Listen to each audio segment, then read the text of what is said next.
A picnic full of superfoods that some claim have special health benefits. Others say it's just a marketing ploy. In the past 5 years, the number of foods described as superfoods has more than doubled across the globe. How does the superfood trend affect farmers and fishers on the other side of the planet?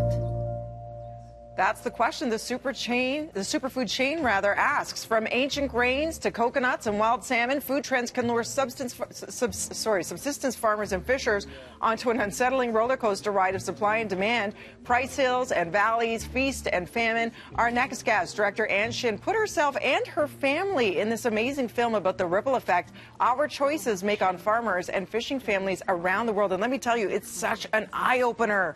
Good morning. Good morning. What made you even think about filming this? Because we all hear about the food du jour, the food trend du jour. This thing's going to have you live to be 100, and it's a cancer fighter. You never think about where it comes from, what it's doing to the land for these Indigenous farmers. Well, I like to feed my kids healthy food, and I think, you know, if I'm in a rush, at least I can try to shove some superfood at them and make up for, like, rushing through the meal.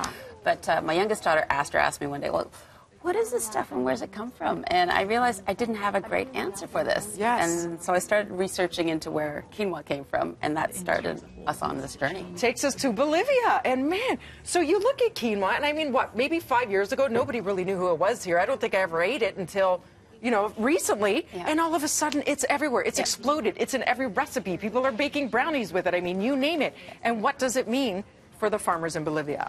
Well, what it meant at first was there was a run on quinoa. Suddenly there was worldwide demand for this local crop. And so prices went through the roof. And then local Bolivians couldn't really afford eating quinoa. They were squeezed out of their own business, and they couldn't afford it. Well, the consumers in Bolivia couldn't really eat it. They were eating pasta and, you know, high-carb, white carbs. But what happened after that was that multinational, like factory farms in America, Canada, Spain, China started producing quinoa, and then the prices fell again.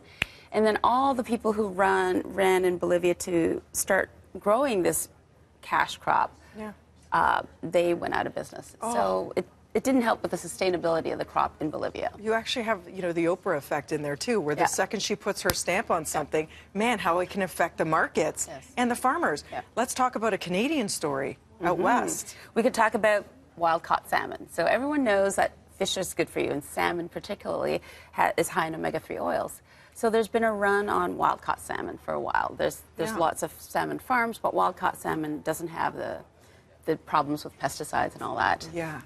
And lice, sea lice. Parasites, yeah. But what that has done is, let's say in Haida Gwaii, which is off the coast of BC, it's an Aboriginal community that's done really well. The fishery in Haida Gwaii is under pressure. So there's a commercial fishery, fishing for salmon. There's a sport fishery, and then there's a Haida fishery. So they all have an allotment of salmon to catch. But because there's such a pressure on, you know, wild-caught salmon for consumers, it's placed a squeeze on. So what do we do then? Because how do we enjoy these foods in a non-guilty way? What do you recommend, and what do you hope we take from this documentary?